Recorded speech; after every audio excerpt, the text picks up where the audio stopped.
According to Reuters, Chinese engineers have completed a working prototype of an extreme ultraviolet or EUV lithography machine, the holy grail of semiconductor manufacturing. Silicon is one of the most common elements on Earth. It is the second most abundant element in the Earth's crust after oxygen. Silicon is found in sand, rocks, soil, and quartz. Scientists and engineers extract silicon from silica, which is basically sand. This silicon is purified and then melted down to form ingots. Those ingots get sliced into very thin wafers that become the base of almost all computer chips in the world.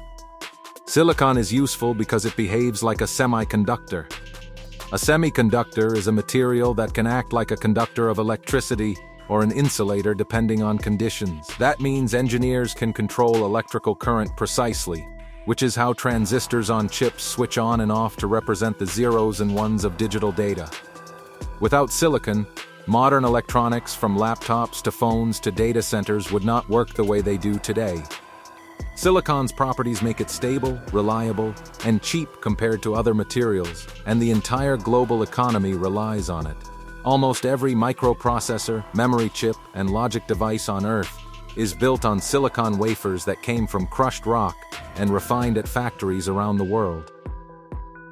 Who is winning the silicon race? Silicon is the heart of the semiconductor industry. The United States, Taiwan, South Korea, Japan, and Europe dominate silicon chip design and manufacturing. Intel in the United States pioneered silicon processors for personal computers. China's breakthrough silicon-free chip technology. On December 15, 2025, researchers at Peking University in Beijing revealed a breakthrough that stunned the semiconductor world. Unlike traditional chips made from silicon, this new chip relies on two-dimensional materials layered atom by atom, using bismuth compounds such as Bi-202S.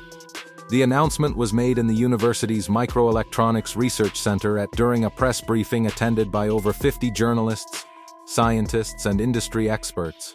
Professor Peng Hailin, the lead researcher, explained that the project began back in 2019, following Chinese government directives to develop alternative semiconductor technologies due to restrictions on importing advanced silicon fabrication equipment. The team used advanced molecular beam epitaxy, a method that allows atoms to be placed precisely on a wafer, to build transistor structures only a few atoms thick. Each wafer was about 2 inches wide, and each transistor channel measured just a few nanometers in width. They ran extensive lab tests from early 2024 to November 2025, simulating real-world computational loads under controlled temperature and voltage conditions. The results were remarkable. The silicon-free transistors operated 40% faster than Intel's 3-nanometer processors and consumed around 10% less energy. Professor Peng emphasized that this was not just a lab curiosity, but a proof that a full chip, if scaled to commercial production, could outperform existing silicon processors. Research details. The project had more than 30 graduate students and postdoctoral researchers working in shifts around the clock in the university's advanced cleanroom facility located on the Haidian District campus. The cleanroom was kept at precisely 22 degrees Celsius, with humidity controlled to within 1%. Because even the smallest dust particle can destroy a nanometer-scale transistor. Starting in 2019, the team experimented with hundreds of variations of two-dimensional bismuth compounds. Each variation involved synthesizing materials atom by atom, using molecular beam epitaxy machines, and then testing them under scanning electron microscopes and atomic force microscopes to check thickness, uniformity, and electronic properties. By mid-2021, they developed the first functional gate-all-around transistor prototype using Bi-202S. And by late 2022, they optimized the geometry to reduce electron scattering. Between January 2023 and October 2025, the team performed thousands of performance tests, benchmarking each chip against Intel's top silicon processors in speed, power consumption, and heat generation. For example, they ran simulations equivalent to running 3D gaming engines, AI model computations, and cryptography algorithms simultaneously to measure real-world performance. In November 2025, they presented these results in the lab to invited international semiconductor experts via live stream, demonstrating a transistor switching frequency of over 5 terahertz under a voltage of just 0.7 volts. This means that, theoretically, computers built with these chips could run faster while using far less electricity than today's fastest silicon chips. The team published their detailed methods and results in the January 2026 issue of Nature Materials, including step-by-step processes of material deposition, wafer fabrication, transistor structuring, and testing protocols, making it one of the most transparent and reproducible breakthroughs in modern semiconductor research. How this challenges Intel AMD silicon-based chips. Intel is one of the biggest makers of silicon chips in the world and has been a leader in CPU technology since the 1970s. Intel's most advanced chips in 2025 were built at the 3-nanometer process node, and companies like TSMC and Samsung also manufacture advanced silicon chips at similar scales. These chips power everything from laptops to servers powering artificial intelligence. The Chinese silicon-free transistor technology in the lab reportedly outperforms those silicon chips in speed and uses significantly less power. That means if this technology can be scaled up and mass-produced, it could challenge the performance of Intel's and TSMC's best silicon processors, because energy efficiency is one of the biggest limits in modern computing. A chip that uses 10% less power while going 40% faster could redefine performance expectations for whole industries.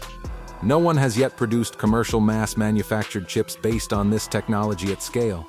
The current results are lab performance demonstrations, which is a huge step in science but still far from a product shipped to customers.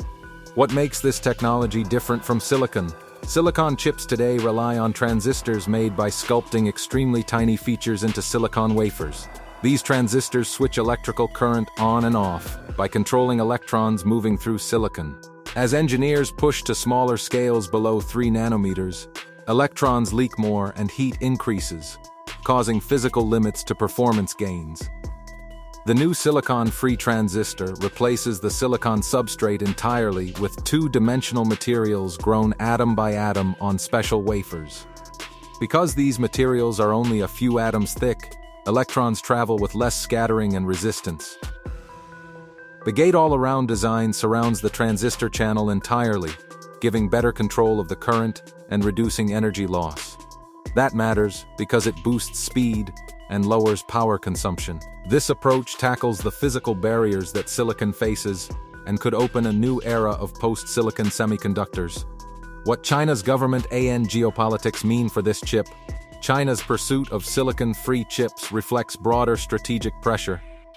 The United States and partners have imposed export controls on advanced semiconductor equipment and technology, slowing China's access to UV lithography machines necessary for leading silicon manufacturing. In response, China has invested heavily in homegrown semiconductor research and alternative technologies, such as the Peking University silicon-free approach. Beijing seeks technological independence and wants to reduce reliance on foreign manufacturers and supply chains. That means domestic research breakthroughs are not just scientific achievements. They are political and economic signals that China wants to redefine global semiconductor leadership.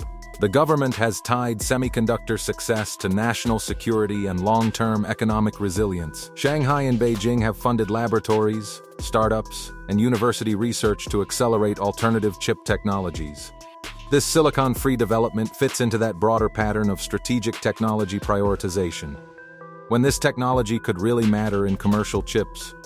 Right now, the silicon-free transistor exists in a lab context, demonstrating speed and efficiency in controlled conditions inside research facilities at Peking University is a huge milestone, but moving from that point to real commercial products is a multi-year challenge. Semiconductor manufacturing requires tens of billions of dollars, advanced fabrication plants, strict quality control, and yield optimization.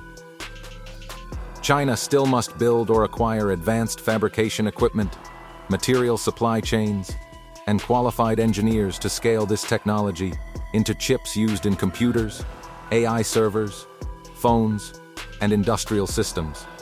Experts outside China have pointed out that many lab breakthroughs do not become commercial products for years or even decades, if ever. If China can overcome these hurdles and build manufacturing infrastructure that supports silicon-free technology at a commercial scale, then this breakthrough could shift the center of semiconductor innovation. But that future is not immediate. What happens next for global chip industry? If this technology moves from research to real chips, global semiconductor dynamics would shift.